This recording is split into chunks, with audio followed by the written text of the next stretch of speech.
What's up mga kanunal? Lingalingid sa kalaman nyo na nag-travel nga tayo sa lutak na bahagi ng Lake Cebu papuntang Ned. Ang kagandahan ng ay kunti na lang sana yung isisemento. Pero wrong timing lang talaga kasi nga umuulan at malutak talaga yung daan. Yun nga lang parang maling motor lang yung nadala natin. Wala tayong magawaan, dito na tayo. Dahil puno nga ng lutak ang ating motor. At kaya naman pagdating namin dito sa sitio ng Datalawa, agad naming winasingal ang aming mga motor dahil puno na ng lutak. Hanggang inabutan na nga kami ng isa pang malakas na ulan. Nagtagal ng mga 2 oras ang ulan ko naman at may tindahan yung napunduhan namin. Yung mga kasama ko ay ginutom din kaya luto na lang kami ng pansit canton. Baka sakali kung may bahaw silang kanin.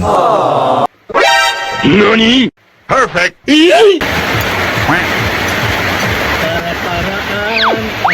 It's over 9,000! Surprise,